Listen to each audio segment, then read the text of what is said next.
Sabi ko na nga ba't may ginagawa kang kalokohan dito eh. Pinagbintangan ko pa si Becca na kasabwat mo sa ginagawa mo, tapos ikaw lang palang salarin. Hayop ka! Paano mo nagagawang manyakin si Becca ng ganyan, ha? Teka lang, kumalma ka nga muna, pwede? Ito lang naman ang ginagawa ko, wala nang iba. Lang? Sa tingin mo ba baliwala lang yung ginagawa mo? Hindi mo na ako nirespeto bilang asawa mo. Pati ang anak natin hindi mo pinalampas. Kating-kati ka na ba? Hindi mo na ba kayang tiisin yan kaya pati si Becca idadamay mo pa? Pa, hindi niyo po kailangan mag-alala. Hindi po talaga ako galit sa nangyari dahil naiintindihan ko po kayo. Pero, Pa, kung kailangan niyo po ng tulong, huwag po kayong mahihiya magsabi sa akin. Tutulungan ko po kayo sa kahit na anong paraan. Ha? Anong ibig mong sabihin, anak? Hindi niyo po yan kailangan gawin na mag-isa. Taon 2016, Mindanao. Lumaki sa ampunan si Becca. Bata pa lamang, naging alagad na siya ng simbahan. Naging miyembro rin siya ng choir doon. Nang makapag-aral ay parati pa rin siyang nagsisilbi sa simbahan, kaya marami ang tuwang-tuwa sa kanya. Ngunit yon ay dahil na rin sa impluwensya ng mag-asawa na umampun sa kanya. Wala ni isang anak sina Felisa at Rufo. Pareho kasing baog ang mag-asawa kaya hindi sila makabuo. Kaya naman, mula ng kupkupin ay buong-buo ang atensyon na ibinibigay ng mag-asawa sa naturang dalaga. Pinag-aral nila si Becca sa pribadong eskwelahan. Ibinigay lahat ng kanyang gusto at sinuklian naman niya yon sa pamamagitan ng matataas na marka at pagiging masunurin sa mga umampun sa kanya. Ngunit lingid sa kaalaman ni Felisa, may nangyayari sa loob ng bahay nila na tanging sina Becca at Rufo lamang ang nakakaalam. Mula nang tumungtong sa kolehiyo ang dalaga ay natuto na siyang makihalubilo sa mga lalaki. Nagkaroon siya ng kakaibang hilig. Halos buwan-buwan siyang nagpapalit ng nobyo at lahat ng yon ay matindi ang pagkahumaling sa kanya. Kahit nakipaghiwalay na siya ay hinahabol pa rin siya ng kanyang mga nakarelasyon. Ngunit matindi rin ang paninindigan ni Becca. Sa sandaling makipaghiwalay ang dalaga ay hindi na siya muli pang nakikipagbalikan sa kanyang dating nobyo. Nangyari ang lahat ng yun mula nang matutunan niya kay Rufo ang panggagayuma. Gamit ang isang pabango na gawa sa hindi kilalang bulaklak at mga ugat ng halamang gamot, nagagawa niyang akitin ang sinumang kanyang matitipuhan. Ngunit hindi lamang yon ang itinuro sa kanya ng kanyang kinikilalang ama na si Rufo. Pa, saan po ba tayo pupunta? Malalaman mo rin mamaya. Malapit na tayo. Si Papa talaga, pasuspense pa. Mas maganda kasi kung saka mo na lang malalaman kapag nandun na tayo. Sigurado ako na matutuwa ka. May bago ba kayong ituturo sa akin, Pa? Parang ganun na nga. Excited na po ako, Pa. Huminto ang minamanehong sasakyan ni Rufo sa tapat ng isang luma at abandonadong bahay. Unang tingin pa lamang ni Becca, nagkaroon na siya ng ideya na pagmamay-ari yon ng mga yumaunang kamag-anak ng kanyang kinikilalang ama dahil sa nabasa niyang apelyido na nakaukit sa pinto. Excited ka na ba sa mangyayari ngayon, ha? Opo, pero matanong ko lang, kanino pong bahay ito? Sa Lola Carmen ko. Madalas ako rito nung binata pa ako dahil palagi akong kinukulit ni Lola na dalawin siya. Sa katunayan nga, hindi na namin nailibing ang mga abo ni Lola kaya hanggang ngayon, nandito pa rin yun. Huh? Talaga po? Pwede pala yun, Pa? Hindi, pero wala na kami nagawa dahil nung pinaglalamayan pa namin siya matapos i-cremate ang katawan niya, nagkaroon ng malakas na lindol. Nabasag yung urn niya kaya kumalat na lang yung abo ni Lola. Tapos yung binagsakan pa mismo ay yung parte ng sahig na nag-crack sa lakas ng lindol. Mula noon, hindi na namin ipinalinis tong bahay. Hindi na rin pinatirhan. Ipinaubaya na lang namin sa ala-ala ni Lola Carmen. Ngayon lang po ako nakarinig ng ganyang kwento, Pa. Ibig sabihin po pala, never iniwan ng lola niyo tong bahay? Oo, kaya hanggang ngayon, nandito pa rin siya. Madalas pa rin akong pumupunta rito pero dahil parte ka na rin ng pamilya ko, sa tingin ko, hindi na ako mag-iisa sa pagdalaw dito sa susunod. Tama po kayo dyan, Pa. Mukhang magugustuhan ka po dito. Hindi ka ba natatakot kahit mukhang haunted house na tong pinasok natin? Bakit naman po ako matatakot? Kasama ko naman po kayo ni Lola Carmen. Baka nga nakangiti pa siya ngayon dahil masaya siya na i-welcome ako dito. Masaya siya na nandito ka, anak. Halika, dadalhin kita sa kwarto ni Lola. Ipinakita ni Rufo kay Becca ang kwarto ng kanyang Lola Carmen nung yun ay nabubuhay pa. Kumpleto pa rin ang mga gamit doon kahit halos mabalot na ng alikabok at halos matakpan na rin ng mga agiw sa tagal ng abandonado ng bahay na yun. Maya-maya pa, nagawi si Becca sa tapat ng isang malaking aparador. Binuksan niya yon at mula roon ay nakita niya ang bilog na salamin na halos kasing laki lamang ng kanyang ulo. Sa tabi noon ay may mga kandilang mukhang hindi pa nasisindihan, ngunit ang pinaka nakaagaw pansin sa kanya ay ang itim na libro. Walang nakasulat sa pabalot, ngunit may nakaukit doon na simbolo. Kinapa niya ang pabalat noon na puno ng alikabok at hinaplos ng mga daliri ang simbolo na tila nag-uudyok sa kanya na buklatin yon at tingnan ang anumang nilalaman ng libro.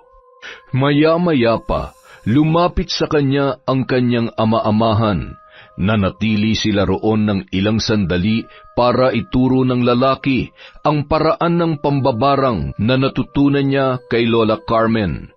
Tuwang-tuwa naman si Becca at walang alinlangan niyang itinaya ang kanyang kaluluwa para sa kaalamang yun.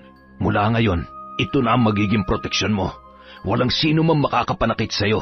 Ano man pagpapahirap ang gawin sa'yo, kayang-kaya mo nang ibalik sa kanila. At maaaring higit pa, Becca. Mula nung araw na yun, naging mas matapang na si Becca at naging mas malakas pa ang kanyang loob na gawin ang mga bagay na hindi niya pa nagagawa. Na-enjoy niya ang nakukuhang atensyon mula sa mga kalalakihan. Bagamat hindi naman niya pinapatulan ang ibang pumoporma sa kanya, madalas na may babaeng sumusugod para siya ay kumprontahin. May mga pagkakataon din na nasasaktan siya ng mga yon, kaya hindi siya pumapayag na hindi niya magagantihan ang sinuman na mananakit sa kanya. Mabilis na lumipas ang mga taon. Naging gabay ni Becca ang kakayahang itinuro sa kanya ni Rufo. Nagagawa niya ang lahat ng kanyang gusto, ngunit mahigpit na bilin ng ama-amahan na huwag niyang aabusuhin ang kanyang kakayahan. Baka raw kasi pagdating ng panahon na kailanganin niyang gamitin ay mawalan na yon ng bisa. Yun ay dahil kahit ang pakikipagkasundo sa demonyo ay mayroon ding limitasyon. Unang beses na ginamit ni Becca ang pambabarang ay nang sugurin siya ng asawa ng kanyang katrabaho na matagal nang nahuhumaling sa kanya.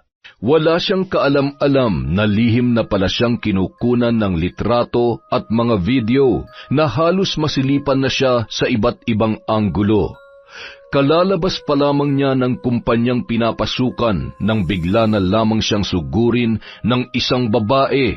Hindi siya nakapaghanda kaya hindi niya naiwasan ang pagsabunot noon. Hindi pa man siya nakakabawi sa nangyari ay isinubsob pa ng babae ang kanyang muka sa semento. Dahilan para tuluyan niya na yung patulan. Ngunit kahit nakabawi na siya ay hindi pa siya nakontento. Bago umuwi, dumiretso siya sa lumang bahay ni Lola Carmen para magsagawa ng sagradong ritual. Sa tindi ng galit ni Becca, hindi niya akalain na mapapatay niya ang asawa ng kanyang katrabaho. Gustuhin man niyang bawiin ang kinahinatnan ng nangyari, ay huli na ang lahat.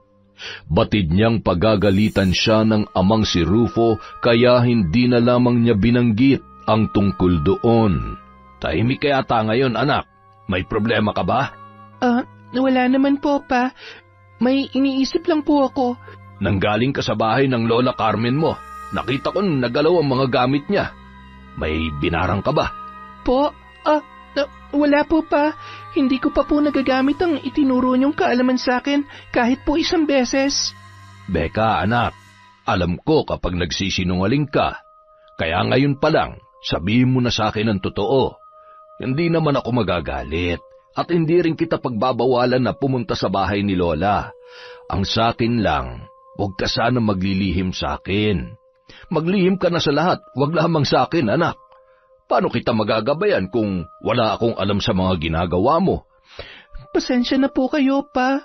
Akala ko kasi magagalit kayo kapag nalaman niyong may binarang ako dahil sa galit ko eh. Hindi na po ako nakatiis eh. Ipinahiya niya ako sa harap ng maraming tao kahit na wala naman akong ginagawang masama sa kanya. Tama lang ang ginawa mo. Kailangan mo siyang bigyan ng leksyon. Huwag mo na isipin yon. Ang mahalaga, hindi mo siya napatay sa ginawa mo. Hinayaan mo lang siya na pagbayaran ang ginawa niya sa'yo. Tama ba ako, anak? Napayuko na lamang si Becca dahil hindi alam ng kanyang ama-amahan na nakapatay siya sa unang paggamit pa lamang ng itim na kapangyarihan. Nanatili yung lihim at para sa pag-iingat ay hindi na muna siya gumamit noon.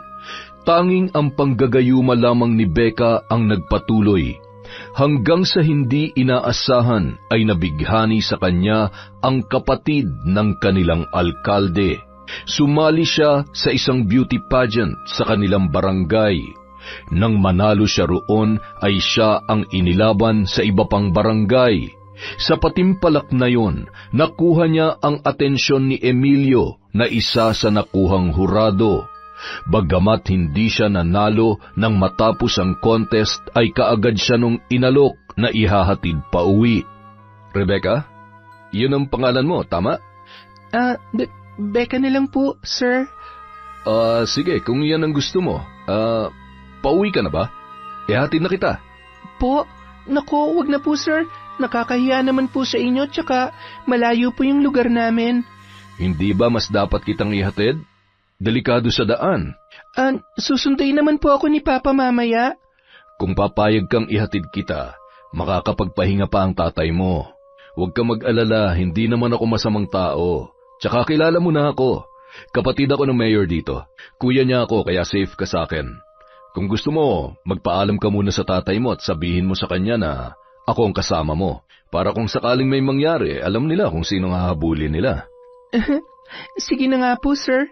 Ite-text ko na lang po si Papa para hindi niya na ako sunduin. Matapos magpaalam sa ama, sumama na si Becca kay Emilio.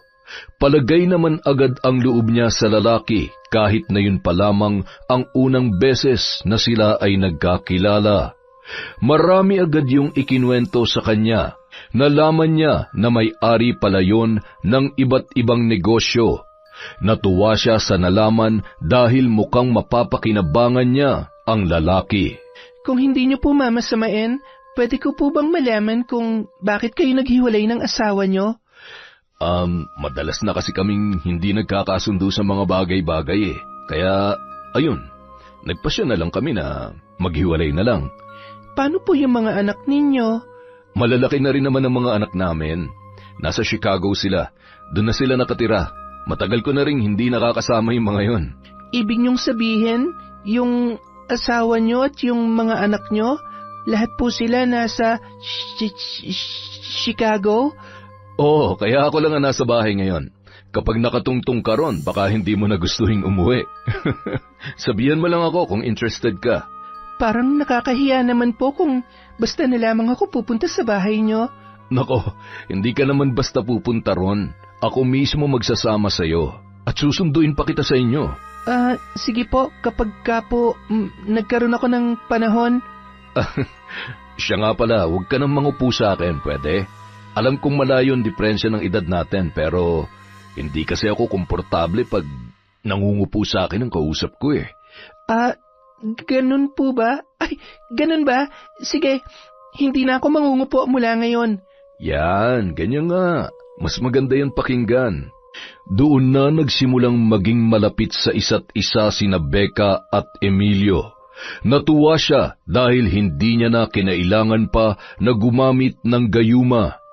Mula nang dalhin siya ng lalaki sa bahay noon ay nasundan pa yon ng nasundan hanggang sa halos doon na tumira ang dalaga. Niligawan siya ni Emilio at agad niya namang sinagot ang lalaki sa kabila ng pagtutol ng kanyang mga magulang. Ngunit nang sumama ang loob sa kanya ng ama-amahan ay nakaisip siya ng solusyon sa problema. Pa, pwede ba tayo mag-usap? Saka na tayo mag-usap kapag nakipaghiwalay ka na dun sa Emilio na yon.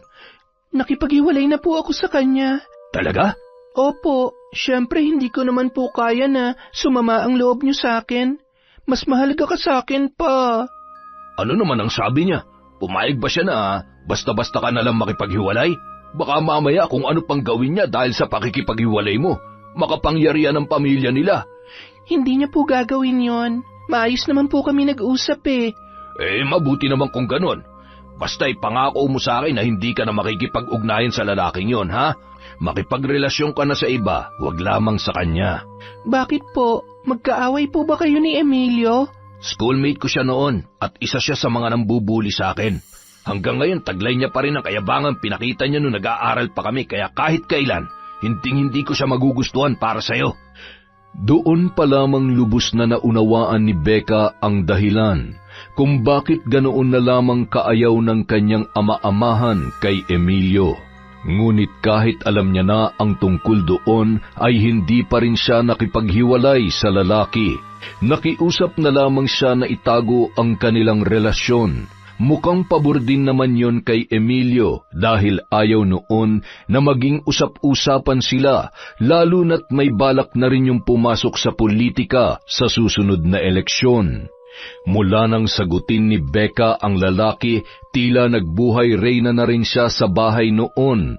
Nagagawa na niya mag-utos sa mga kasambahay at nabibili na rin niya anuman ang kanyang gustuhin gamit ang pera ng kanyang nobyo. Tuwing nagtatanong ang kanyang mga magulang, sinasabi niya na lamang na regalo yun sa kanya ng mayayaman niyang manliligaw.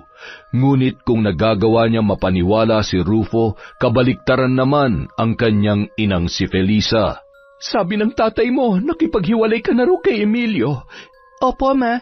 Alam ko naman po kasi na ayaw niyo sa kanya. Paano mo siya napapayag na hiwalayan ka ng ganun-ganun na lamang? Sinabi ko lang po na may iba na akong nagugustuhan. Hindi yun basta-basta tatanggapin ni Emilio. Paano niyo naman po nasabi yan? Kilala niyo rin po ba siya? Oo, dahil isa rin ako sa mga nakarelasyon niya nung high school. Talaga po? Wow, ang galing naman. Ibig po palang sabihin, pareho kayo ni na Papa ng school noon? Oo, at isa rin ako sa mga dahilan ng hindi nila pagkakaunawaan. Nabuli niya si Rufo dahil alam ni Emilio na magkaibigan kami. Pinagselosan niya ang tatay mo. Kaya kung iniisip mo makipagrelasyon pa rin kay Emilio, pag-isipan mo na mabuti dahil hindi mo alam ang takbo ng utak niya. Sinabi ko naman po sa kanya na hindi kami bagay sa isa't isa, kaya napapayag ko siya na maghiwalay kami. Naiintindihan niya naman po yon, ma. Kaya wag na po kayo mag-alala. Hindi po ako gagawa ng ikakasama ng loob niyo ni Papa. Sana nga, Becca. Sana nga. Batid ni Becca na hindi pa rin niya nakukumbinsi ang kanyang ina sa kabila ng kanyang mga sinabi, kaya naging maingat na lamang siya sa kanyang mga ginagawa. Palagi siyang nag-iisip ng kapani-paniwalang dahilan tuwing umaalis siya ng bahay at natatagalang makauwi dahil naroon siya sa bahay ni Emilio. Ngunit nang minsan siyang umuwi sa kanila ng biglaan, hindi niya inaasahan ang kanyang maaabutan sa kanyang silid noong mga oras na yon.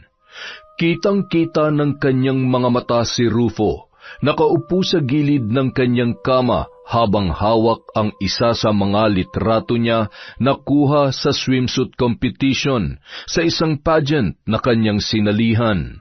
Maya-maya pa napasinghap siya at natutup ang bibig nang mapagtanto ang ginagawa ng ama-amahan Habang nakatitig yon sa kanyang litrato, partikular sa ibabang bahagi noon, bahagyang nakababa ang pantalon ni Rufo habang pinapaligaya ang kanyang sarili. Hindi siya kaagad nakapagsalita, dala ng pagkagulat sa kanyang nakita, hanggang sa ang lalaki na mismo ang nakapansin na siya ay naroon. Nataranta si Rufo nang siya ay makita. Dali-dali noong itinaas ang kanyang pantalon at walang imik na nilampasan siya para makaalis ng silid na yon. Naiwan naman si Becca na nakatulala at hindi pa rin makapaniwala sa nangyari. Ilang sandali siyang napaisip, ngunit ang kanyang ipinagtataka, wala man lamang siyang naramdaman ni katiting na galit o pagkadismaya sa ginawa ng kinikilala niyang ama. Kinuha niya ang litratong hinawakan noon at tinitigan. Hindi ko akalaing maaakit ka rin sa alindog ko, Papa. Sa hindi malamang dahilan, tila nasiyahan pa si Becca sa nangyari. Pagsapit ng hapunan, hindi nag-atubiling lumabas ng silid ang dalaga. Hindi makatingin sa kanya si Rufo at wala silang imikan kahit malapit na silang matapos sa paghahapunan. Doon naman hindi nakatiis si Felisa na tila nakikiramdam lamang sa kanilang dalawa. Parang kanina pa kayo tahimik. May problema ba kayong mag-ama? Meron ba kayong pinag-awayan? Apo? Wala po, Ma. Wala lang po siguro sa mood makipagkwentuhan si Papa kaya tahimik siya ngayon. Pero wala naman po akong problema sa kanya. Kung ano man po ang nagawa niya, bali wala lang po sa akin yon. Bakit? Ano bang ginawa mo kay Becca, Rufo? Nagpapasundo po kasi ako sa kanya kanina pero hindi po nasagot ni Papa yung tawag ko. Kaya po, umuwi na lang po ako mag-isa. Ayun, medyo nagigilty po siguro siya na hindi niya ako nasundo kaya po, tahimik si Papa. Kayo naman kasi, maliit na bagay lang naman yung nagawa nyo. Hindi nyo na po kailangan mamroblema.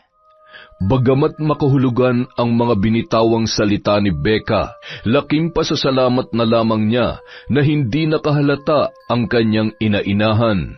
Wala pa rin yung alam sa nangyari sa kanyang silid at tanging sila lamang ni Rufo ang nakakaalam. Nang maghahating gabi na, naalimpungatan si Becca nang makarinig siya ng mahinang pagkatok. Kaagad siyang bumangon para buksan ang pintuan. Doon bumungad sa kanya si Rufo na maluha-luha pa. Nagulat ang dalaga nang bigla na lamang yun lumuhod sa kanyang harapan. Anak, patawarin mo ako sa ginawa ko. Maling-mali yun. Pa, wala naman yun sa akin eh. Tumayo na po kayo dyan. Hindi niyo po kailangan lumuhod. Hindi ka galit? Hindi po. Naiintindihan ko po ang nararamdaman ninyo. Matanda na po kasi si Mama at wala na siyang hilig sa sexy time kaya kayo nagkakaganyan. Pasensya ka na talaga anak ha, kung ikaw pang ginamit ko para makaraos ako. Hindi ko kasi kayang sumiping sa ibang babae. Hindi yung kaya ng konsensya ko. Pero pa, panloloko pa rin naman ang ginagawa nyo. Siguradong sasama ang loob ni Mama kapag nalaman niya na lihim nyo kung pinagnanasaan. Hindi ko lang talaga napigilan ang sarili ko pero alam kong mali ang ginawa ko. Kung gusto mo akong kasuhan, anak, tatanggapin ko. Handa akong pagbayaran ng ginawa kong kasalanan. Maling-mali yun. Pa, hindi ko po kayo kakasuhan. Tsaka huwag po kayo mag-alala dahil hindi makakalabas ang tungkol doon. Tayo lang po ang makakaalam ng ginawa ninyo. Pero anak, nabastos kita. Itinuring mo akong ama at pinagkatiwalaan pero nagawa pa rin kitang pagnasahan. Pa, hindi nyo kailangan mag-alala. Hindi po talaga ako galit sa nangyari dahil naiintindihan ko po kayo. Pero pa, kung kailangan nyo po ng tulong, huwag po kayong mahihiya magsabi sa akin. Tutulungan ko po kayo sa kahit na anong paraan. Ha? Anong ibig mong sabihin, Becca? Hindi nyo po yung kailangan gawin mag-isa. Pwede kitang tulungan makaraos pa. Akong hahanap ng babae para sa'yo at sisiguruhin natin na hindi yun malalaman ni Mama. Doon nagsimula ang mas malaki pang kasalanan na ginagawa ni Rufo. Dala ng matinding tukso ay hindi tinanggihan ng lalaki ang alok ng kanyang anak-anakan. Tuwing hating gabi, lumalabas si Rufo para puntahan ang babaeng ipinakilala ng dalaga. Imbis na sa hotel ay nagkikita na lamang ang dalawa sa likod bahay. Ngunit sa katagalan, hindi na rin nagugustuhan ni Becca ang matinding pagkahumaling ni Rufo sa ibang babae. Umabot na kasi yun sa punto na wala nang pakialam kahit mahuli pa ni Felisa. Kaya nagpasya si Becca na kausapin na ang ama-amahan. Sinabihan niya yon na kailangan na nilang mag-ingat dahil baka makahalata na ang ginang sa madalas na paglabas ng lalaki tuwing gabi. Ngunit isang araw, nagulat na lamang siya na mabungaran ang kanyang ina sa kanyang silid. Blanko ang ekspresyon ng ginang at hindi tulad noon na laging nakangiti at naglalambing sa kanya. Ma, ano pong ginagawa niyo rito? Gabi na po Nagpapahinga na po dapat kayo. Umalis na naman ang ama mo. Alam mo ba kung nasaan siya? Po, hindi naman po siya nagsabi sa akin, Ma. Huwag ka na magsinungaling, Becca. Alam ko magkasabot kayo ni Rufo sa ginagawa niyang panloloko sa akin. Nasaan siya? Ma, huwag niyo naman akong inaakusahan ng ganyan. Kung may ginagawang kalokohan si Papa, hindi ko siya kukonsintihin. Mahal ko po kayo, alam niyo po yan. Kung ganoon, bakit laging sinasabi ng ama mo na may lakad kayong dalawa tuwing umaalis siya? O baka naman kayo talaga magkasama? Magsabi ka sa akin ng totoo. May nangyayari ba rito na hindi ko alam? Ma, wala po. Bakit po ba kayo nag-iisip ng ganyan? Mama naman mataas po ang respeto ko sa inyo ni Papa. Malabo yung sinasabi ninyo. Totoo na may lakad kami ni Papa dahil pinapasyal niya ako. Kumakain kami sa labas at binibilhan niya ako ng gamit. Di ba ginagawa niya naman po yun kahit noon pa? Kaya wag niyo naman po sanang pag-isipan na masama ang simpleng pagbabanding namin ni Papa. Pasensya ka na, anak. Kung ano-ano na kasing pumapasok sa isip ko Masyado na akong napapraning tuwing umaalis ang papa mo. Nagbago na siya. Hindi na siya ang asawang nakasama ko sa loob na maraming taon. Ngayon lang siya naging ganito, Becca. Gusto niyo po ba kausapin ko siya? Tatanungin ko si Papa kung anong problema para magkaayos na po kayo. Hindi naman kami magkaaway, anak. Nararamdaman ko lang na parang nanlalamig na siya sa akin. Sa tingin mo, anong dahilan para magkaganoon siya? Wala po talaga akong alam, Mama. Pasensya na po kayo, pero kapag nakausap ko po si Papa, baka sakaling may malaman ako. Huwag na, anak. Ako nang bahalang kumausap sa kanya. Pasensya ka na kung napagbintangan pa kita na kasabot ng Papa mo. Wala po yun, Mama. Basta lagi niyo lang pong isipin na mahal ko kayo ni Papa at hindi ko po kayo kayang saktan. Napangisi si Becca nang mapaniwala niya ang kanyang ina. Labag man sa kalooban niyang magsinungaling at lokohin ang babaeng kumupkup sa kanya, ay mas nanaig ang kagustuhan niyang pagtakpan si Rufo. Dahil madalas na rin si Becca sa bahay ng kanyang nobyo, nakakalabas-masok siya roon kahit wala ang lalaki. Ibinilin kasi noon sa dalawang kasambahay na papasukin siya at asikasuhin tuwing dumarating sa bahay. Sinamantala niya naman ang pagkakataon dahil bihira lamang siyang makaranas ng ganoon. Ngunit may mga pagkakataon na napagmamalditahan niya ang mga kasambahay. Sinisigaw-sigawan niya ang mga yon kapag hindi kaagad nasusunod ang kanyang utos. May isa ring pagkakataon na ibinato niya ang inihaing pagkain dahil hindi niya gusto ang pagkakaluto. Batid ni Becca na nagtitimpi lamang sa kanya ang mga kasambahay at natatakot na magsumbong sa amo dahil sa posibilidad na mawalan ng trabaho. Isa pa, masyadong kilala at makapangyarihan sa lugar na yon ang pamilya ni na Emilio. Mayor ang kapatid niyang lalaki, congressman ang panganay na kapatid, at gobernador naman ang kanilang ama. Sino mang magkaroon ng atraso sa mga yon ay nalalagay sa alanganin. Tuwing naroon naman si Emilio ay maayos ang pakikitungo ni Becca sa mga kasambahay. Bumabalik siya sa pagiging mahinhin at mahiyaing dalaga na nakilala ng lalaki. Malayong malayo yon sa ugali na ipinapakita niya kapag wala roon ang kanyang nobyo. Gabi na nang makauwi si Emilio. Sasalubungin na sana niya ng yakap ang lalaki, ngunit agad siyang natigilan nang makita ang kasama noon. Han, nandito ka na pala. Sino yung kasama mo? Pamangkin ko, si Joaquin. Ikaw pala yung madalas kinukwento sa akin ni Emilio. Nice meeting you nga pala. Kilala mo na siguro ako, no? Oo. Nasabi na sa akin ni Tito. Ikaw si Becca, di ba? Paano? Maiwan ko muna kayo rito. Magbibihis lang ako sandali.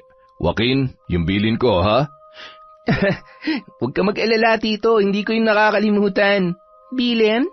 Anong binili niya sa'yo? Ha? Wala yun. Huwag mo nang isipin yun. Hindi nga. Curious lang kasi ako. Sige na nga. Sabi kasi ni Tito, mag-behave raw ako. Baka raw kasi makursunadahan kita, tangkaing ligawan. Sa kanya ka lang daw eh. Ganon? Sinabi niya talaga yon? Oo, pero kahit naman nakita ko na sa personal na maganda ka nga, wala naman akong balak na manira ng relasyon. Natahimik si Becca sa sinabing yon ni Joaquin. Lihim siyang umasa na sa unang pagkikita pa lamang nila ay maaakit niya na ang binata. Sa maikling pag-uusap ay nakuha na agad ng lalaki ang atensyon ni Becca at hindi niya yun naramdaman nung una nilang kita ni Emilio. Marami pa sanang gustong itanong si Becca at gusto pa niyang mapahaba ang usapan nila ni Joaquin, pero nang makabalik na si Emilio ay agad na siyang binakuran ng kanyang nobyo. Samantala, hindi naman nawala ang pagdududa ni Felisa sa asawang si Rufo. Palagi pa ring nawawala tuwing gabi ang lalaki kapag pakiramdam noon ay malalim na ang kanyang tulog. Kinagabihan, muli siyang nakiramdam. Sa pagkakataong yon, balak na niyang sundan ang asawa para hulihin sa ginagawang kalokohan. Ngunit pagkalabas ni Rufo ng kanilang silid, nagtaka siya nang hindi naman niya yon nakitang tumungo sa pinto palabas ng bahay. Ilang sandali pa, huminto ang kanyang asawa sa tapat ng silid ni Becca. Teka, anong gagawin niya sa kwarto ni Becca? Nakauwi na kaya ang batang yon? Marahan na naglakad si Felisa. Ilang sandali pa, itinulak niya ang pinto ng dahan-dahan na halos hindi maramdaman ni Rufo. At doon na tumambad sa kanya ang ginagawa ng lalaki. Napasinghap siya nang makita ang asawang nakaupo sa gilid ng kama, bahagyang nakababa ang pantalon at gumagawa ng kababalaghan habang nakatitig sa litrato ni Becca. Sabi na nga ba't may ginagawa kang kalokohan dito? Pinagbintangan ko pa si Becca na kasabot mo sa ginagawa mo, tapos ikaw lang palang salarin. Hayop ka! Paano mo nagagawang manyakin si Becca ng ganyan, ha? Teka lang, kumalma ka lang muna, pwede? Ito lang naman ang ginagawa ko wala nang iba. Lang? Sa tingin mo ba baliwala lang yung ginagawa mo? Hindi mo na ako nirespeto bilang asawa mo. Pati ang anak natin, hindi mo pinalampas. Kating-kati ka na ba? Hindi mo na ba kayang tiisin yan, kaya pati si Becca dinamay mo pa? Mahal, magpapaliwanag ako. Makinig ka lang muna sa akin. Wala naman akong ginawa masama kay Becca. Hanggang dito lang talaga ang ginagawa ko. Pero mali yan, Rufo. At napakababoy mo para pagpantasya ng batang tayo mismo nagpalaki. Halos buong buhay niya tayong kasama niya at itinuring niya tayong mga magulang. Tapos ikaw anong ginagawa mo? Binababoy mo ang anak natin. Kahit pa hindi mo siya huwakan at kahit idahilan mo na tinititigan mo lang ang litratong yan, wala pa rin pinagkaiba yon dahil si Becca pa rin yan, Rufo. Naiintindihan mo ba? Ha? Patawarin mo ako, mahal. Hindi na ito mauulit. Basta pag-usapan na lang natin to ng matiwasay. Sa pag-aakalang hindi pa alam ni Becca ang ginagawa ni Rufo, ay inilihim muna ni Felisa ang kanyang natuklasan. Bagamat galit pa rin, ay pinatawad niya ang asawa para sa ikaayos ng pamilyang yon. Ayaw niya na maramdaman ni Becca na may lamat na ang kanilang pagsasama dahil noon pa man ay walang ibang hinangad ang dalaga kundi ang buong pamilya na hindi niya naranasan noon. Habang abala sa pagluluto, inaabala rin ni Rufo ang sarili sa pagbabasa ng libro nang maabutan ni Becca ang mag-asawa. Kararating pa lamang ay napansin na niya ang tila distansya sa pagitan ng dalawa. Kaagad niyang nilapitan ang ina para pasimpleng magtanong. Ma, ayos lang po ba kayo? Bakit naman hindi? Ang tahimik niyo po kasi, tsaka parang hindi kayo nagkikibuan ni Papa. Nag-aaway po ba kayo? Hindi anak. May konti lang na hindi pagkakaintindihan pero ayos na kami ng papa mo. O siya, maupo ka na dyan at malapit na ako matapos sa niluluto ko. Maghahapunan na tayo. Dahil alam ni Becca na hindi talaga magsasabi sa kanya ang ina, ay si Rufo na lamang ang kanyang tinanong. Doon niya nalaman na si Felisa na mismo ang nakahuli sa kanyang ama habang gumagawa ng kababalaghan sa kanyang silid. Ipinagkibit balikat na lamang niya ang nangyari dahil nagkaayos na rin naman ang dalawa. Sa muli namang pagkikita ni Becca at Joaquin, mas lalo siyang naging interesado sa binata, lalo na nang malaman niya na matagal nang walang nobya ang lalaki.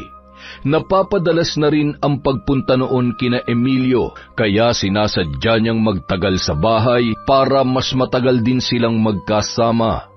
Habang nagtatanghalian, napansin niya na panay ang sulyap sa kanya ng binata. Nginingitian lang niya naman yun dahil hindi nila magawang makapag-usap nang silang dalawa lamang kapag naroon si Emilio. Habang tumatagal, nagugustuhan na ni Becca si Joaquin. Ibang-iba ang binata sa tiyuhing si Emilio. Palaging mahinahon at tunay ang ipinapakitang kabutihan. Hindi kagaya ng kanyang nobyo na ginagawa lamang yun para magpabango ng pangalan. Hindi rin yun kinakitaan ng kayabangan kahit minsan.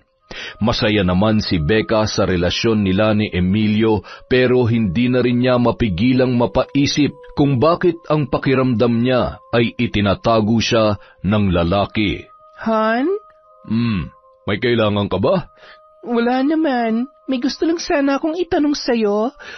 Oh, ano yun? Kailan mo ako ipapakilala sa mga kaibigan mo? Tsaka kailan mo ako ipapakilala sa publiko bilang girlfriend mo?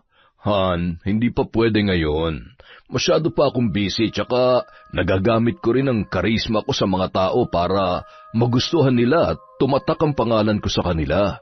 Kapag nalaman nila na may girlfriend na ako, mawawalan na sila ng gana.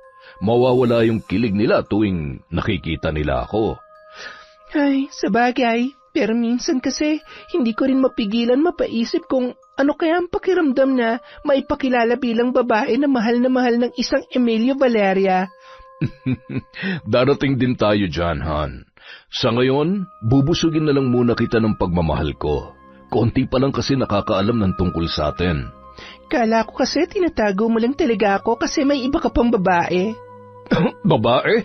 Mukha ba akong babaero? Ibig kong sabihin, naiintindihan ko naman na magandang lalaki ako, pero loyal ang puso ko sa'yo. Ikaw lang ang babae sa buhay ko, Han. Bahagyang napangyuwi si Emilio matapos yung sabihin sa dalaga. Batid niyang puro lamang kasinungalingan ang mga sinasabi niya para manatili yon sa kanya. Hindi niya maamin na hindi pa siya hiwalay sa asawang si Camila na kasama ng kanyang mga anak sa Chicago dahil tiyak na makikipaghiwalay sa kanya ang babae. Sa edad ni Becca ay madali pa yung matukso at madali ring maakit ng mga mas bata sa kanya, kaya sinisilaw na lamang niya sa karangyaan na kanyang ibinibigay. Araw ng linggo, nalaman ni Becca na muling pupunta si Joaquin sa bahay ni Emilio, kaya doon na siya natulog para mapaghandaan ang pagdating ng binata. Ngunit lingid sa kaalaman niya, sinundan siya ng kanyang amang si Rufo at nakitang doon siya nagtungo sa bahay ng kinamumuhiang lalaki. Nagngingit-ngit ang kalooban ni Rufo sa kanyang natuklasan, ngunit nagpasya siya na hindi na lamang banggitin kay Felisa ang nalaman dahil tiyak nakagagalitan noon ang dalaga at baka paghigpitan pa. Gayunpaman, hindi niya rin kayang hayaan na maloko ni Emilio ang kanilang kaisa-isang anak. Samantala, Nang makarating si Joaquin sa bahay ng kanyang tiyuhin, kaagad na naghanda ng inumin si Becca para sa binata. Lingid sa kaalaman ng lalaki, sinadya niyang ihanda ang inuming yon na hinaluan niya ng likido na ginagamit niya sa panggagayuma. Tingnan ko lang kung hindi ka pa mabaliw sa pagkahumaling mo sa akin. Matapos mong inumin to, sigurado akong gagawin mong lahat para makuha mong atensyon at pagmamahal ko.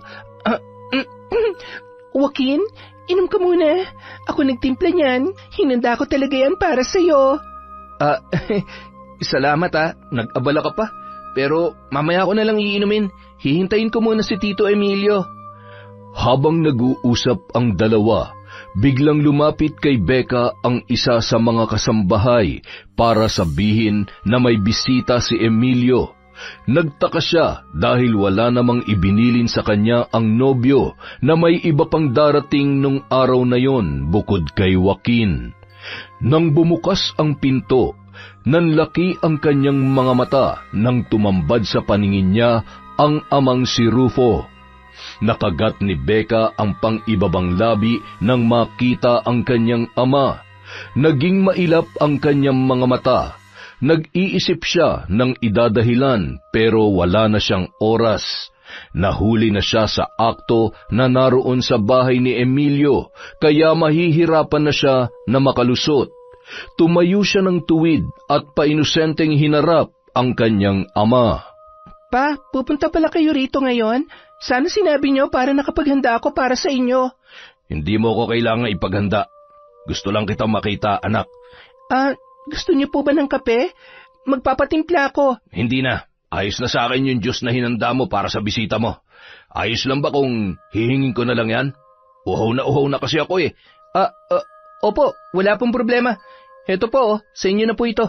Nanlaki ang mga mata ni Becca nang mabilis na iniabot ni Joaquin kay Rufo ang kanyang tinimplang juice.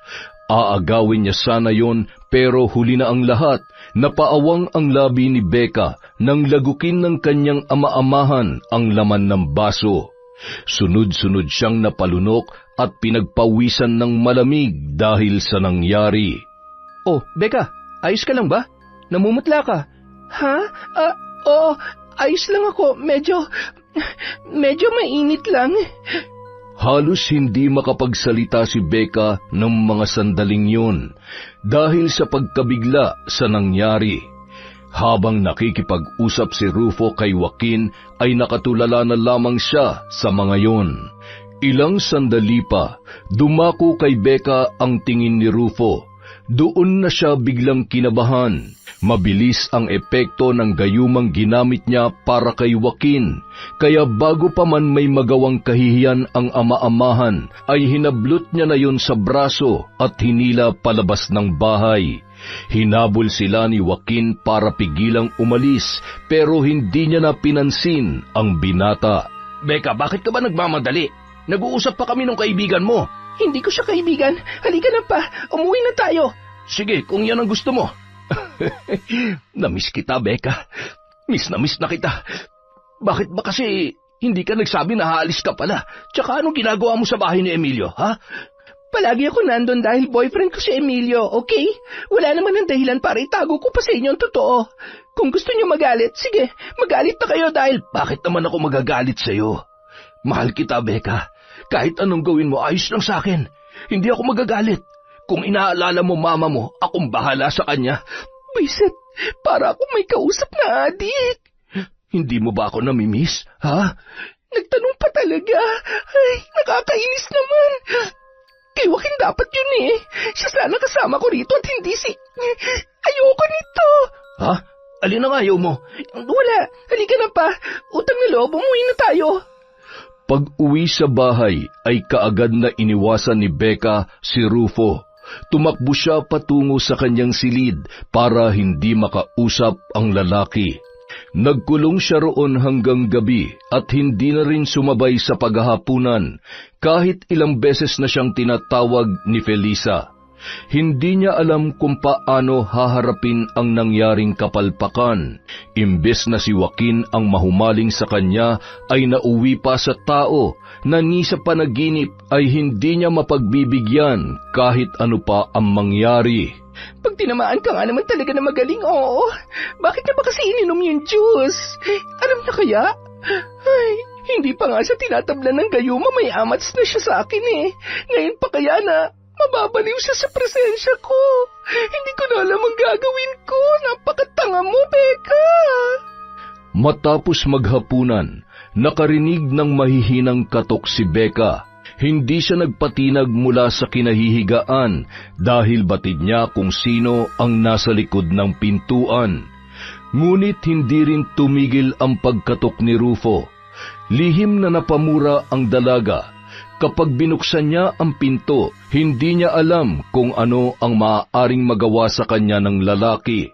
Kung noon ay nagagawa lamang noon paligayahin ang sarili sa tulong ng mga seksi niyang litrato, sa pagkakataong yon ay siguradong iba na ang hihilingin ni Rufo sa kanya. Para makaiwas, nagpanggap na lamang siyang natutulog hanggang sa maging totoo na ang ginagawa niyang yon. Mahimbing na nakatulog si Becca kaya hindi niya na naramdaman ang dahan-dahang pagbukas ng pinto ng kanyang silid. Napangisi si Rufo nang makita ang anak-anakan na payapang natutulog sa kama. Bahagyang nakababa ang kumot noon at nakalantad ang bilugang hita ng dalaga. Napakaganda mo talaga, Becca. Sa akin ka lang. Hindi ka dapat mapunta sa kahit na sinong lalaki. Hindi ko hayaang makabalik ka pa sa Emilyong yon. Dito ka lang. Ang bango-bango ng buhok mo. Niyakap ni Rufo ang dalaga at humiga sa tabi noon hanggang sa hilahin na rin siya ng antok. Kinaumagahan, naalimpungatan si Becca nang maramdamang tila may mabigat na nakadaan sa kanyang mga hita. Dahan-dahan niyang iminulat ang kanyang mga mata. Maya-maya pa, napasigaw siya nang makita si Rufo na natutulog sa kanyang tabi habang nakapatong ang kaliwang hita sa kanya. Ngunit ang mas nagpagulat sa kanya ng mga sandaling yon ay nang mapagtanto na pareho silang walang saplot. Nanginginig na kinapa ni Becca sa isipan kung ano ang nangyari bago siya makatulog. Ngunit lalo lamang siyang naguluhan nang maalala na wala doon si Rufo nung siya ay nakatulog. Hanggang sa nahagip ng paningin niya ang bungkos ng mga susi na nakapatong sa ibabaw ng mesa sa gilid ng kanyang kama. Ganoon din ang isang hindi pangkaraniwang kandila na walang sindi. Inamoy-amoy niya yun. Nanuot sa ilong niya ang pinaghalong amoy ng bulaklak at mga dahon. Malakas ang hinala niya na yun ang ginamit ni Rufo para mas lalong humimbing ang kanyang pagtulog at hindi niya mamalayan ang ginawa sa kanya ng kanyang ama-amahan. Nagnilid ang kanyang mga luha at naikuyom ang kamao sa tindi ng galit kay Rufo. Isa lamang ang malinaw sa kanya noong mga sandaling yon.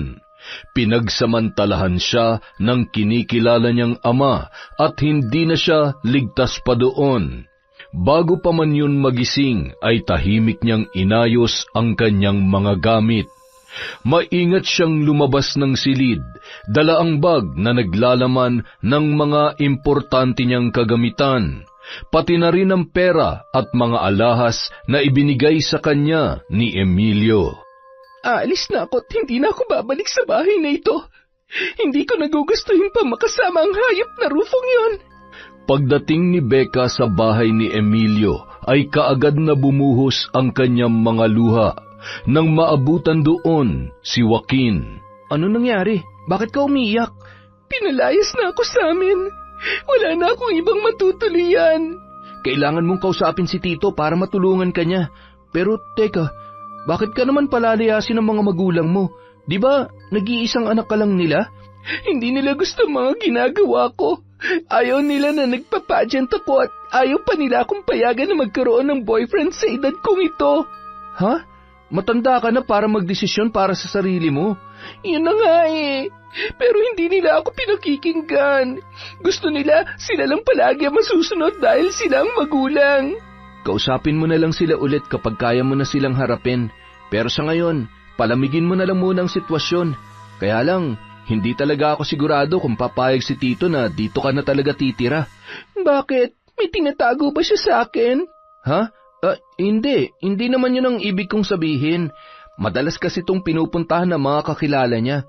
Baka magtaka sila kapag nakita ka rito. Bakit ba parang pakiramdam ko tinatago talaga ako ng tito mo? May alam ka ba na hindi mo sinasabi sa akin? Sa tingin ko, si Tito dapat ang kausapin mo. Ayoko siyang pangunahan at ayoko ring manghimasok sa relasyon ninyong dalawa.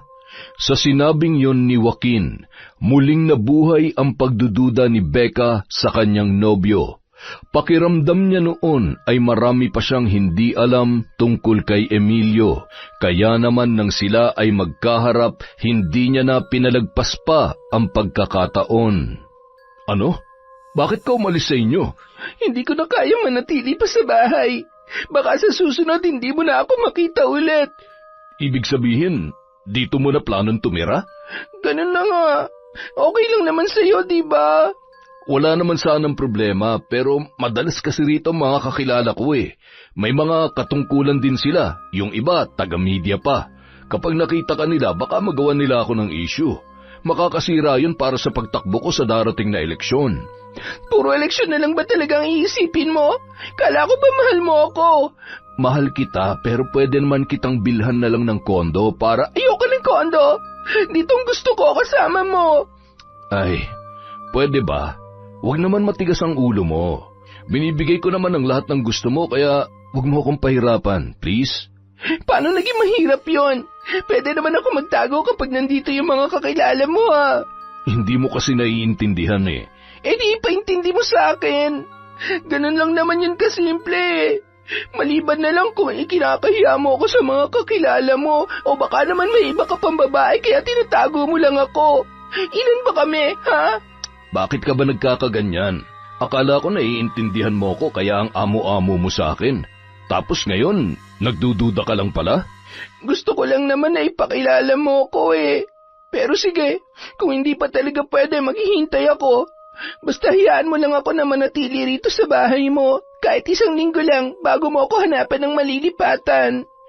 O sige, 1 linggo lang ha? Hindi na pwede mas matagal pa ron. Gaya ng napagkasunduan, tumira si Becca sa bahay ni Emilio. Nakailang tawag na sa kanya sina Felisa at Rufo, pero ni isa sa mga yon ay hindi niya sinagot.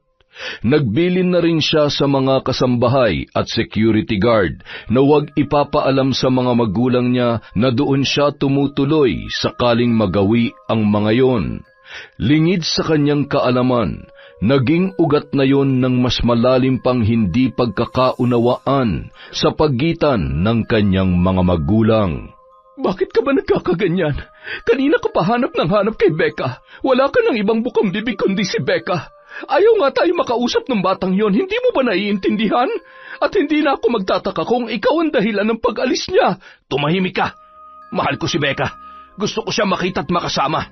Para akong mababaliw kapag hindi ko alam kung nasaan siya. Masyado ka nang nahuhumaling sa kanya. Hanapin natin siya, Felisa. Gustong gusto ko na siya makita. Akin lamang siya. Hindi siya pwede mapunta sa ibang lalaki. Baliw ka na. Ano ba nangyari sa'yo, ha? Tuloy ka na ba nasiraan ng ulo? Kilabutan ka naman sa mga sinasabi mo. Ikaw ang kikilabutan sa akin kung hindi mo ititikom yung bibig mo. Mahal ko si Becca at akin lang siya. Tigilan mo na yung kabaliwan mo. Hindi kayo pwede ni Becca. Yan ang itatak mo dyan sa utak mo. Hindi nagustuhan ni Rufo ang mga binitawang salita ni Felisa. Sa galit ng lalaki ay hindi no napigilan ang sarili at nasaktan ang kanyang asawa. Sinubukang makiusap ng ginang ngunit tila bingi at manhid na si Rufo nung mga sandaling yon. Wala nang ibang nasa isip kundi ang makuha si Becca. Napuno ng pasa ang muka at ibang parte ng katawan ni Felisa dahil sa pananakit ni Rufo. Nang akmang aalis na ang asawa para hanapin ang dalaga, sinikap niyang tumayo para pigilan yon. Ngunit pinagtatadyakan siya ng lalaki hanggang sa manikip ang kanyang dibdib at tuluyan ng magdilim ang kanyang paningin. Samantala, kasarapan noon ng paliligo ni Becca sa malawak na pool sa bahay ni Emilio, nang tila may kumagat sa kanyang binti. Napatili siya at dali-daling umahon sa tubig. Kaagad niyang tiningnan ang parte ng binti kung saan mayroong kumagat sa kanya. Ngunit nang masuri niya yon ay wala naman siyang nakita na kahit ano. Pero ang ipinagtataka ng dalaga, mabilis na namula ang parting yon at kumalat pa sa buo niyang binti. Maya-maya pa, nakaramdam siya ng matinding pangangati. Halos makamot niya na ang buong katawan, ngunit hindi pa rin yon nababawasan. Lalo lamang lumala ang pangangati na animoy nagmumula sa loob ng kanyang katawan. Naging mas mariin ang bawat kamot niya sa kanyang balat. Dahil mahaba rin ang kanyang kuko ay halos bumaon na yon sa makinis niyang balat, na isa sa kinababaliwan sa kanya ng mga lalaki na nakakatipo sa dalaga. Ano bang nangyayari sa akin? Hindi pwede to.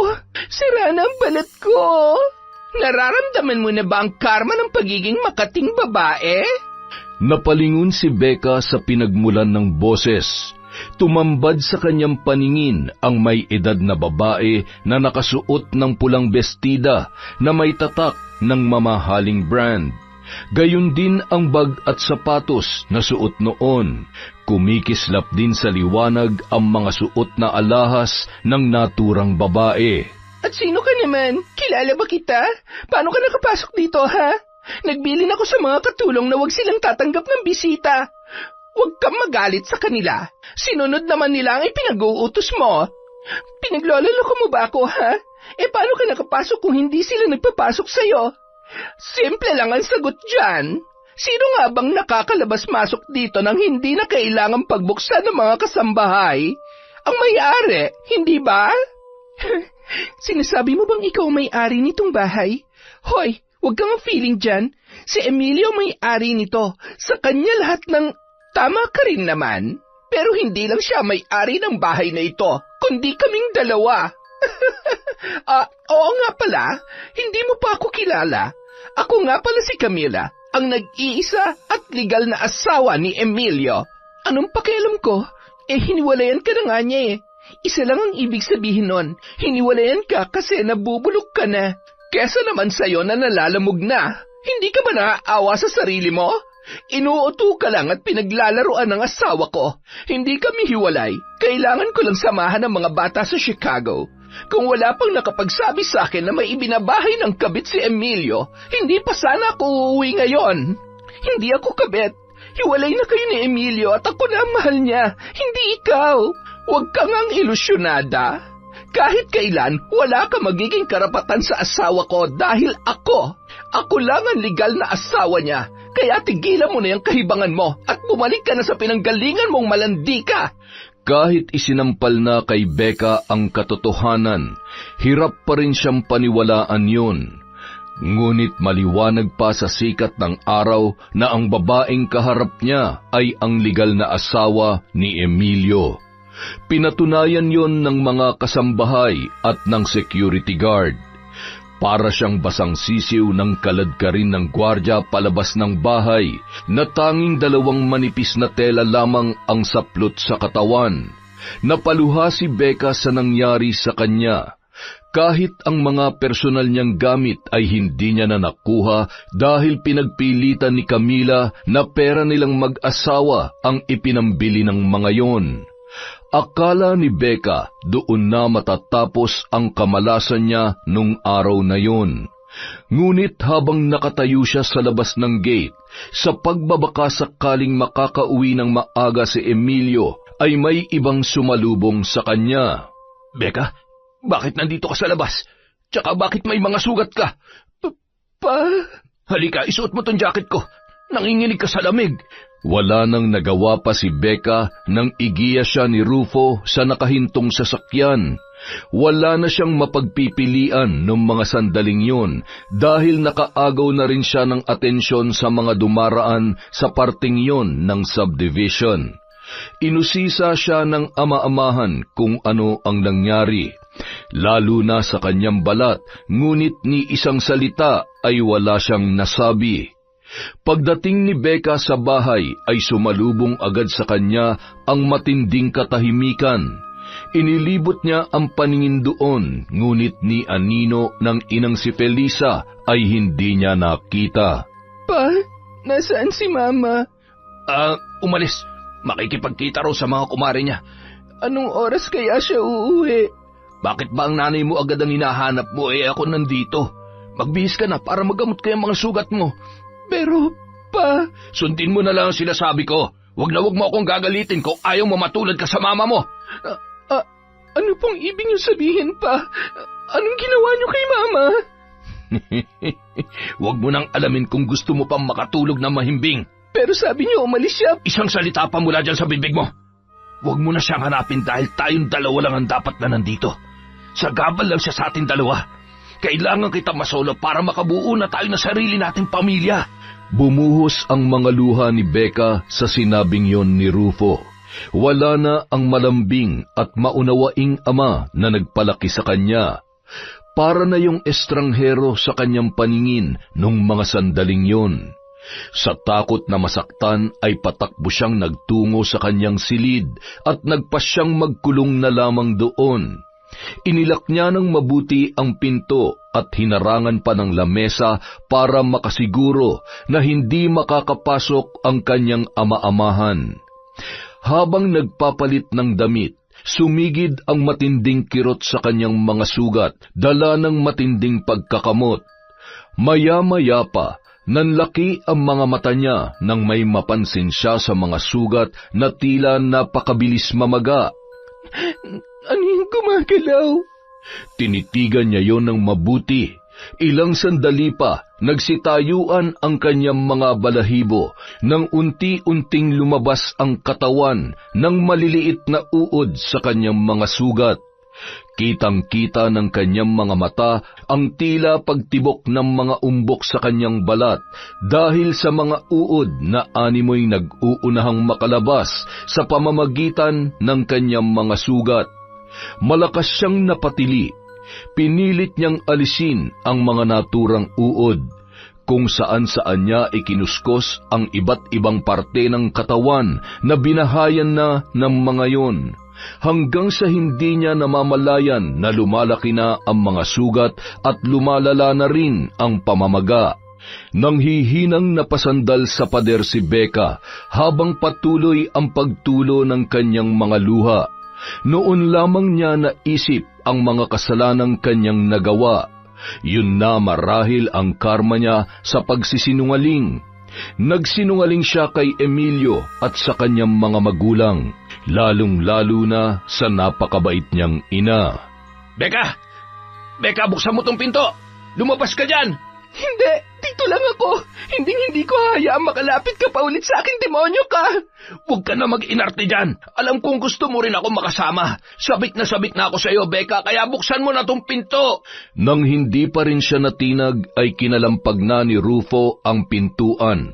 Napaatras si Becca nang makita niya ang pagyanig noon dahil sa lakas ng lalaki. Gustuhin man niyang tumawag ng pulis ay hindi niya magawa dahil naiwan niya sa bahay ni Emilio ang kanyang cellphone. Nang sulyapan niya ang kinaroroonan ng telepono ay kaagad rin siyang nadismaya nang makitang putol na ang kable noon. Bagsak ang balikat at nanghihina siyang napasandal sa paanan ng kanyang kama habang hinihintay ang magiging kapalaran sa matinding pagkahumaling ng itinuturing niya na sariling ama. Ilang sandali pa, gumamit na ng palakol si Rufo para sirain ang pinto. Nanlaki ang mga mata ni Becca at halos mabingi na sa lakas ng kabog ng dibdib nang unti-unting tumambad sa kanya ang nakangising muka ng lalaki. Nang tuluyan na yung makapasok sa silid, hindi na nakapalag si Becca nang hablutin noon ang kanyang buhok at buong lakas na kinaladkad pababa ng hagdanan. Hindi niya alam kung saan siya dadalhin ng kanyang ama-amahan. Maya-maya pa, malakas siyang napatili at kinilabutan ng husto nang makita ang taong kanina niya pa hinahanap. Si Felisa, nakalapag ang katawan sa ibabaw ng hapagkainan. Duguan, puno ng pasa ang buong katawan at mukhang wala ng buhay. Anong ginawa mo kay Mama? Bakit siya nandyan? Hayop ka! Hindi pa ba halata? Tutol siya sa atin dalawa, Becca, at walang pwedeng humadlang sa pagmamahalan natin, kaya tinapos ko na siya. Asawa mo siya! Wala akong kinikilalang asawa. Ikaw ang gusto kong makasama habang buhay. Hindi ba't sinabi ko na sa'yo, bubuo tayo ng pamilya. Magiging masaya tayo. Walang pamilya mabubuo dahil baliw ka na. Oo, baliw na baliw ako sa'yo, Becca, at hindi ko nakakayanin kung mawawala ka pa ulit sa akin. Kaya ngayon nandito ka na, hindi na ako papayag na iwanan mo pa ako ulit. Sa pilitang hinalikan ni Rufo ang nagpupumiglas na si Becca. Nang hindi siya nagtagumpay sa nais na mangyari, ay malakas niyang sinuntok sa sikmura ang dalaga. Dahil may mga sugat na yun doon at lumala na rin ang pamamaga, ay halos panawan na siya ng ulirat. Habol hiningang bumagsak si Becca sa sahig. Halos hindi niya na maimulat ang mga mata dahil sa iniindang kirot at sa takot na makita ang malademonyong muka ni Rufo. Lihim siyang nanalangin na sana ay may dumating doon para mailigtas siya mula sa kamay ng lalaking yun. Sinabi ko naman sa'yo, huwag ka nang lumaban pa. Masasaktan ka lang. Ayokong gawin to sa'yo, Becca, dahil mahal na mahal kita pero pinipilit mo akong gawin ang hindi dapat. Kaya pwede ba, huwag mo na akong gagalitin ulit. Baliw ka! Kahit kailan, hindi ko mamahalin ang isang tulad mo na demonyo at wala na sa katinoan! Nang makahanap ng pagkakataon ay ginamit niya ang natitirang lakas para maitulak si Rufo. Naghanap siya ng bagay na maaaring gamitin para depensahan ang kanyang sarili. Hanggang sa madampot niya ang babasaging pitsil na nakapatong sa lamesa, ipinalo niya yon sa ulo ni Rufo. Nang mabuwal ang lalaki sa sahig, ay sinikap niyang maglakad ng mabilis palabas ng bahay na yon. Ngunit nang malapit na siya sa gate, ay narinig na niya ang pagsigaw ng kanyang ama-amahan. Hindi ka makakalabas dito, Becca! Yan ang akala mo! Nang maitulak niya ang gate, ay kaagad siyang pumara ng masasakyan. Ngunit dahil wala namang pampasaherong tricycle na dumadaan, nagbaka sakali na lamang siyang may hihinto para siya ay pasakayin. Ilang sandali pa, nagulat na lamang siya nang huminto sa harapan niya ang kotse na minamaneho ni Joaquin. Becca, anong ginagawa mo dyan? Joaquin, tulungan mo ako! Ilayo mo ako rito, parang awa mo na! Papatayin niya ako! Ha? Sakay na, bilis! Bahagyang nakahinga si Becca ng maluwag nang umusad ang sasakyan at nakalayo sa kanilang bahay. Nakita niya pa sa salamin ang ama-amahan na pilit na humahabol sa kanila, pero dahil mabilis magpatakbo ang binata ay malabo na silang maabutan. Salamat sa tulong mo. Kung hindi ka dumating, baka napatay na ako ng demonyong yun. Ano ba kasi nangyari? Bakit puro sugat ang katawan mo? Ang tatay mo ba may gawa sa iyo niyan? Oo, at hindi. Ano? Hindi ko maintindihan. May mga sugat na ako nang iuwi ako ni Papa, pero kanina lang, binugbog niya rin ako nang hindi ako pumayag sa gusto niya mangyari. Baliw na siya, Joaquin. Gusto niyang bumuo kami ng sarili naming pamilya. Pinatay niya si Mama. Tulungan mo ako, kailangan niyang pagbayaran ng ginawa niya sa Mama ko. Sige, hihingi tayo ng tulong kay Tito Emilio. Dadalhin kita ngayon sa kanya. Wag mo akong dadalhin doon. Ha? Bakit? Hiwalay na ba kayo? Hindi. Nandun ang asawa niya. Pinaalis niya ako kanina kaya nagkaroon ng pagkakataon si Papa na maiuwi ako. Kitang-kita ni Becca ang matinding pagkagulat at pag-aalala sa mukha ni Joaquin. Ikinuwento niya ang buong pangyayari sa binata. Maging ang tangkang panggagayuma niya ay inamin niya na rin. Wala siyang itinirang detalye dahil kailangan niya ng tulong sa lalaki. Wala na siyang ibang malalapitan at sa pagkakataong yun ay si Joaquin na lamang ang nakikita niyang makakatulong sa kanyang sitwasyon. Ibig sabihin, may kakayahan kang manggayuma at mambarang? Umamin ka nga, si Tito ba ginayuma mo? Hindi. Kung ginamitan ko siya noon, sa tingin mo ba itatago niya ako? Hihiwalayan niya ng asawa niya kung ginawa ko yon. Pero kung marunong ka mambarang, bakit ganyan na nangyayari sa'yo? Wala akong masyadong alam sa ganyan pero may kakilala ako noon na ipinabarang at yung mga sugat na meron ka, halos kapareho nung sa kanya. Kung meron namang magpapabarang sa akin, wala nang iba kundi ang asawa ni Emilio, si Camila. Kung ganun, hindi mo ba pwedeng gamitin yung kakayahan mo para kontrahin ang sumpa? Hindi pwede. Mas malakas yung barang ko, Joaquin. Kapag kinontra ko yon, siguradong mamamatay si Camila. Marami na akong nagawang pagkakamali at ayoko nang dagdagan pa yon. Napatango-tango na lamang si Joaquin habang nag-iisip ng paraan kung paano siya matutulungan. Hanggang sa humantong ang binata sa desisyon na dalhin na lamang siya sa albularyong nilapitan ng naikwentong kaibigan. Kalat na ang dilim nang marating nila ang bahay ng matandang albularyo. Kabababa pa lamang nila sa kotse ay sinalubong na agad sila noon. Kaagad na nagsagawa ng ritual ang matanda para kausapin ang mambabarang na nagpapahirap kay Becca.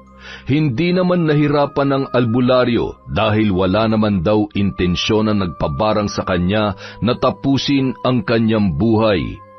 Matapos isuka ni Becca ang itim na likido, ay unti-unti nang bumuti ang kanyang pakiramdam. Ginamot na rin ng matanda ang kanyang mga sugat at pinainom na rin siya ng herbal para mas mapadali ang kanyang paggaling. Ngunit bago sila umalis, sinubukan ni Becca na itanong sa albularyo kung may magagawa rin yon para alisin ang epekto ng gayuma kay Rufo. Natuwa siya nang malamang isa yon sa mga espesyal na kakayahan ng matandang albularyo. Joaquin, maraming salamat ha. Sa lahat ng taong nakilala ko, hindi ko akalaing ikaw pa mismo ang tutulong sa akin. Wala yon. Kung ako rin naman sigurong nasa sitwasyon mo, tutulungan mo rin ako, di ba? Pero hindi mo lang ako tinulungan na gumaling mula sa pagpapabarang ni Camila. Tinulungan mo rin ako na mapagtanto ang mga maling nagawa ko. Napakabuti mo kaya nahihiya ako sa'yo. Pagkatapos ng lahat ng nagawa ko, hindi mo pa rin ako nagawang husgahan. Wala ako sa posisyon para gawin yon.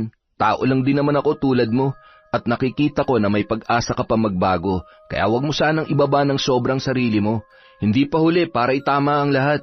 Maraming salamat, Joaquin. Binalikan ni Becca si Rufo sa kanilang bahay, pero hindi tulad nung tumakas siya sa kamay ng ama-amahan.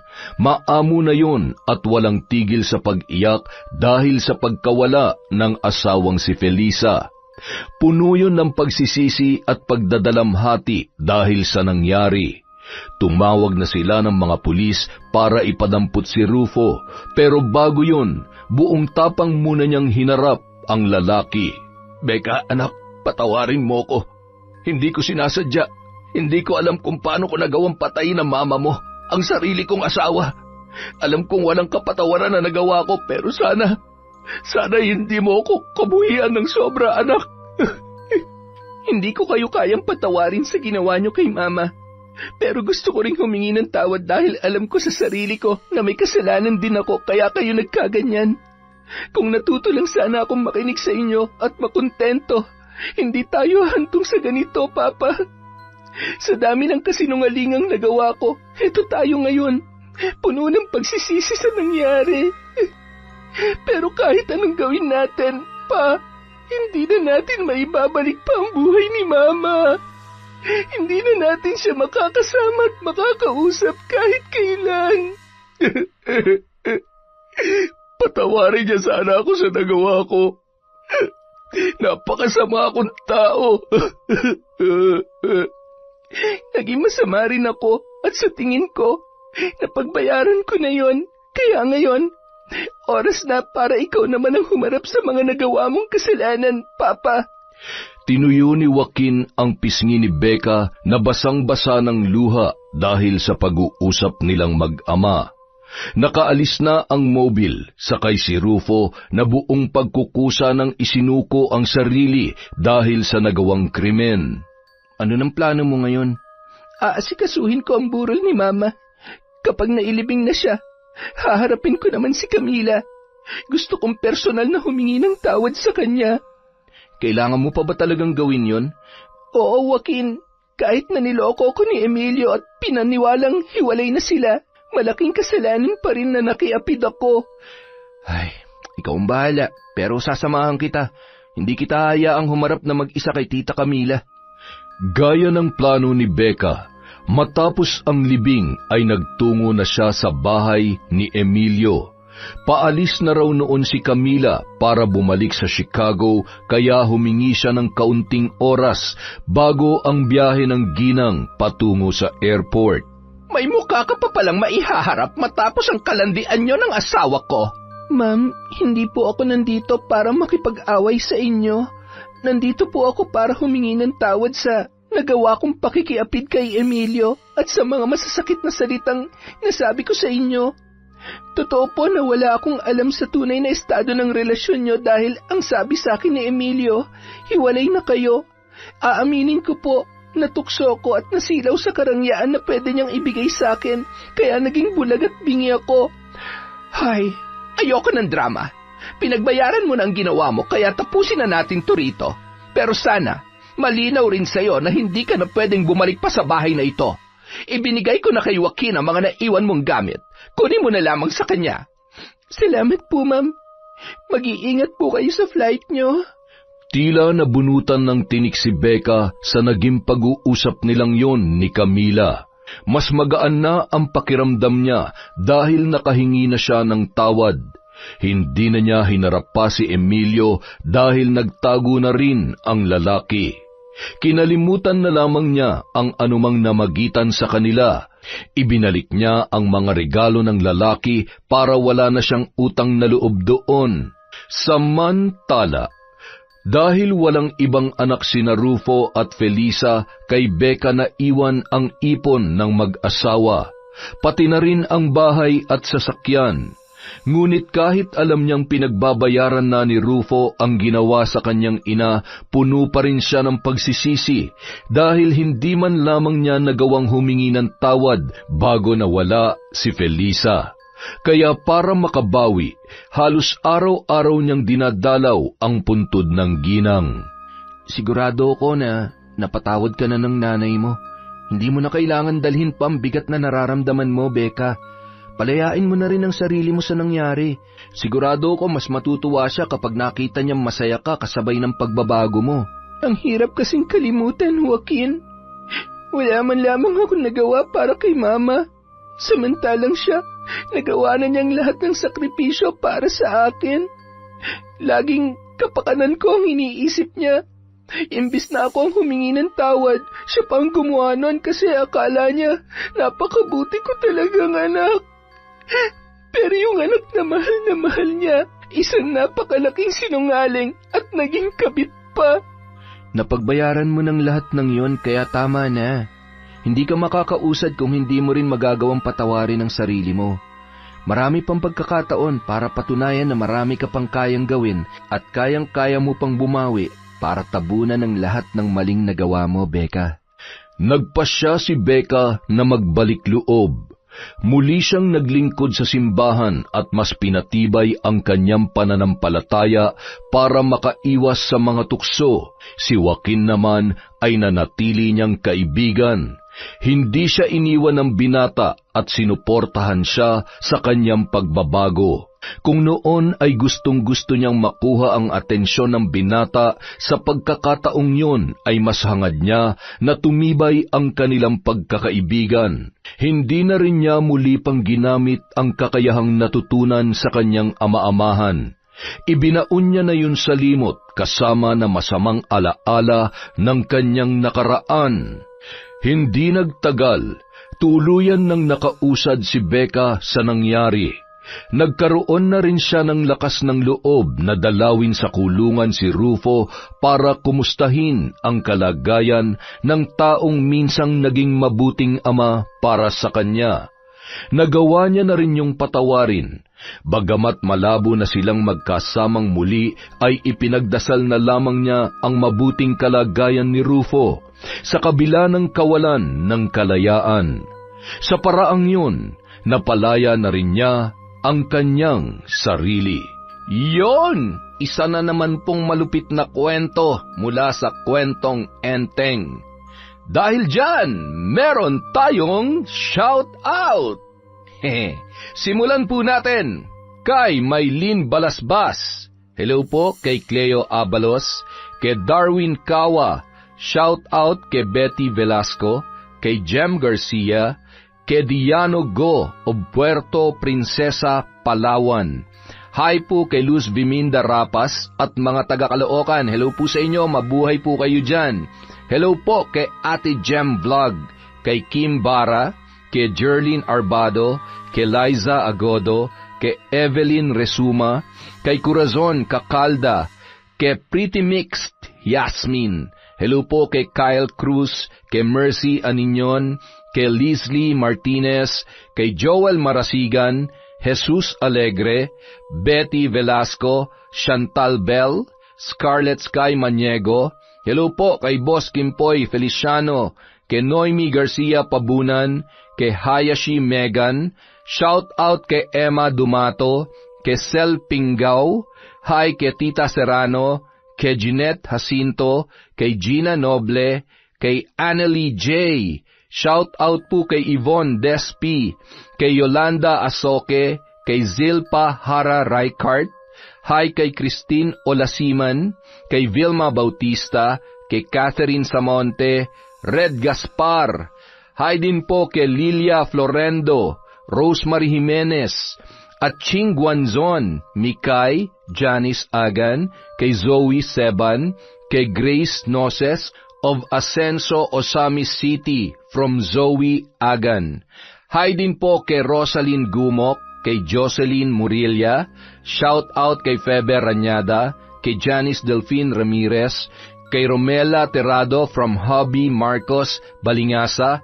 Hi kay Hannah Maylin Sesgundo, Pichi Poster, Riz 123 from Saudi Arabia. Hi po sa inyo. Mag-iingat po kayo palagi dyan. Yung mga OFW po, mag-iingat po kayo. Tsaka wag po natin masyadong i-entertain ang stress. Relax lang po tayo at makinig sa Kwentong Enteng. Hi po kay Marian Laborte, kay Sydney Crosswind, kay Mariza Belda, kay Salvacion Roldan, kay Gemma De Leon or De Leon. Hi po kay Jenny Balubayan from Hobby Lawrence, Balubayan. Napaka-sweet naman. Hello din po kay Boss Reagan Machiko, kay Josefina Handayan, kay Asodisen Cerila, kay Kurt Mina. Hello po kay Resel Galope, kay MGS14, kay Rizel Rotone, kay Christine Victorino. Hi po kay Chi and Pat na laging nakatutok sa Kwentong Enteng. Hello din po kay Maria Grace Grefalja, kay Angel Marie from Taiwan, kay Monica Nieves, kay Angelina Ai, kay Lydia Lopez at kay Glovina Perales. Para po sa mga hindi nabanggit, marami pa po tayong susunod na video. Maraming salamat po sa walang sawang pagsuporta mula sa Kwentong Enteng.